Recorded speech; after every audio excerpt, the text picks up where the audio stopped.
and now I'm a current free agent again. So I'm gonna go on a little story to kind of tell y'all a little bit of how I got from point A to point B in my life. Okay, and then when I talk, I'm a person. I try to like unmask myself, truly, because I always tell people there's nothing special about me. It truly isn't at all. I just find myself in a unique position. I mean that wholeheartedly. And you're going to find out that there really isn't that much special about me from hearing my stories. So I'm from a little small town called Forest, Virginia. Anybody ever heard of that? Yeah. You just raise your hand for everything. Forest, Virginia. I was just being able to tell someone that it is just as it sounds, self-explanatory. Forest, Virginia. I'm from the country. I'm a country kid, born and raised. Now, something that's different that you may not expect, seeing me up here and what I do for a living, I was the short, overweight, chubby kid with glasses, asthma, had a .6 GPA, fifth string running back, saying that I wanted to play in the NFL. That was me at one point in time. So while y'all out here playing, having fun, being athletic and running around, I would have been somewhere in this group being picked last for everything, probably being made fun of, the worst athlete out of everyone. That was me, okay? On top of that, I had a .6, so I wasn't doing too hot in school either. Now, clearly, I had to overcome a lot of obstacles to get to this position I found myself in. I'm gonna start off with a funny story, because I think stories are fun. Everybody likes stories, but I think this is a relatable thing, and you probably can picture this all happening. So as I said, I was a fifth string running back. This is very true. I'm gonna give you a story when I was in my junior year in high school football. Fifth string running back, junior year high school football. Picture this. I'm playing on the team. Our team was called Jefferson Forest. All right? It's the last game of the season. We're playing against our high school rivalry. They're the Brookville Bees. Okay? We did not have a chance to go to the playoffs. It was our last game. Win, lose, or tie. That was it. Last game of the season. Our high school rivalry, on the other hand, if they beat us, they go to the playoffs. So for us, that was kind of our Super Bowl. Y'all can understand that. We wanted to knock them out. 1, because it's our rivalry. 2, it's the last game. And 3, because that means we beat them. They're not going. We want them to suffer just like us.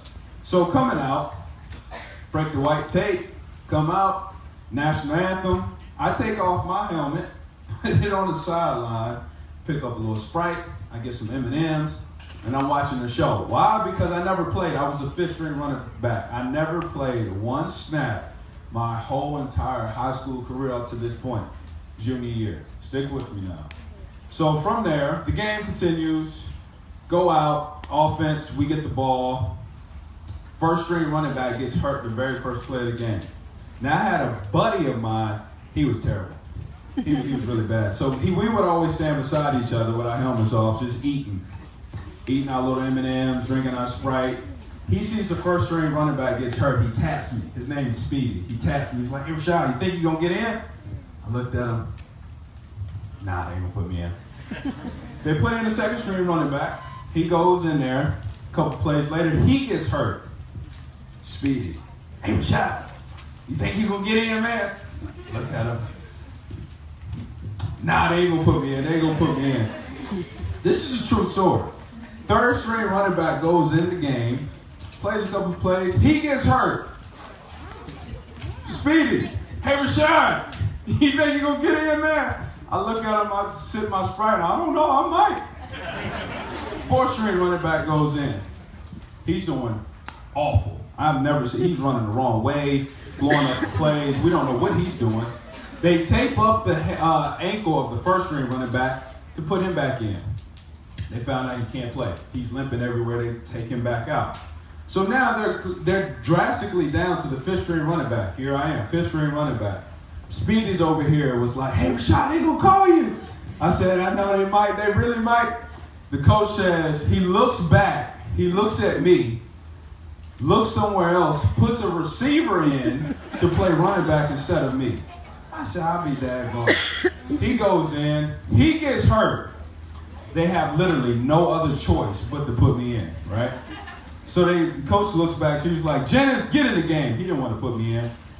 This is my first time ever playing high school football at this point. I grab a helmet because, like I said, I just put my helmet down and go on about my business because I know I never was going to play. I grab a helmet. It's not even mine. I'll put it on. I don't put it in the mouthpiece because that'd be disgusting. I get in the huddle, and I'm looking, and they give me the play. It was a run play. First play, high school football, was a run play. It was a 44 dive. I get the ball, make one person miss, scored a 40-yard touchdown, right? 40-yard touchdown, first play ever. I'm hyped. You can't tell me nothing.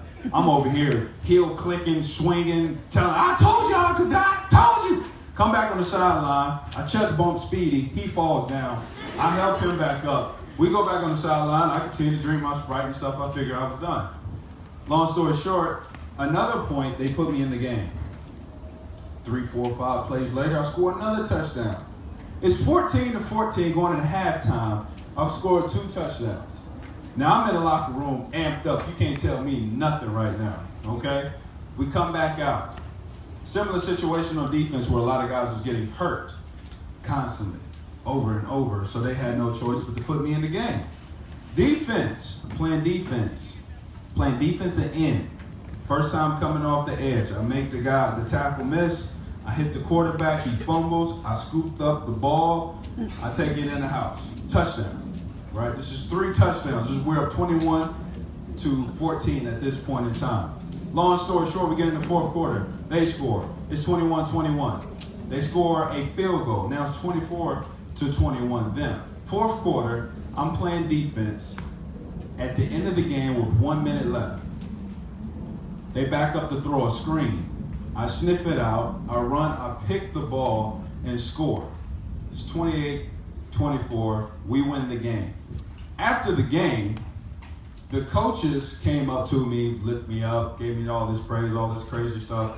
But there was a Tennessee scout. That came to watch the starting running back of our team. He was an amazing athlete. That Tennessee scout came up to me right after the game, and he said, hey, Jennings, I came to watch the starting running back, but I couldn't help but to notice you. How are your grades? I looked up at him. I said, I have a .6. He said, son, you have potential. Get your grades right. And for the first time in my entire life, outside of the people that are supposed to support me, mom, dad, family, nice people that just can't help but to say nice things. Y'all know who those people are in your life. Sincerely, for the first time outside of the people that are supposed to support me, somebody saw something in me, and that encouraged me and motivated me to turn my whole entire life around. From there, I transferred high schools. I repeated my junior year. I took 9 homeschool classes, 9 summer school classes on top of the regular academics. I trained my tail off. I stopped blaming other people. I became the hardest working person you will ever find. I never let anybody outwork me, all because somebody saw potential in me, right? And that is something that we have every single day as a living God that sees potential in us every single day of our lives, who looks upon us and is waiting for us to listen, waiting to give you a word, waiting to give you an encouragement every single day. And that is like the turning point, a huge pivotal turning point in who I am today and why I'm in the position that I found myself in today, because I've been blessed to have a loving family that prayed for me before I knew who I was. I've had a loving family that made sacrifices for me before I knew what a sacrifice was, just as well as you kids do right now today. Every single person that's here is because of through the love and sweat and tears of loving family and a God that looks over you gracefully. And that's kind of something that I want to kind of lead into, because how many people watch football? Anybody watch football? Anybody ever watch the Giants? Okay. Anybody ever seen me score a touchdown? You have? Okay. Does anybody know what I do when I score? You gonna show me? Come up here and show me. I'm gonna shout. Come on up here. Come on up. Let's see what you got. What's your name? Gabe. Gabe. All right. Give Gabe a round of applause.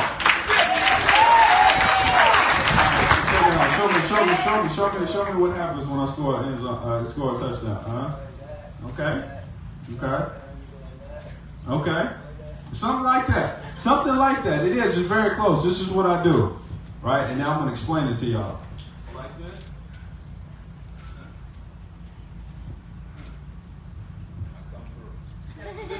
This is what it is. I'm drawing a door. Right? I slide it back. These French doors are really nice. They're going to walk through it. Right? Walk through it just like a gentleman.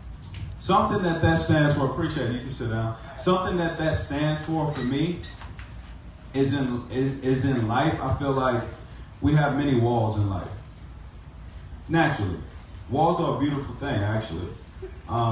They're a beautiful thing to have. And to get through walls, instead of knocking them down, you just create a door. And so for me, I feel like I'm walking through the door of opportunities that God has blessed me with, but I'm doing it like a gentleman. That's why I put my hands behind my back. And that's kind of what I want to talk about today is doors. And I feel like we all have them. And the acronym that you can keep with you about doors, DOORS. D stands for dreams. D stands for dreams. And God wants you to dream crazy big, okay? Do not underestimate what God can do. I'm speaking to you from, again, a little snot-nosed kid from Forest, Virginia,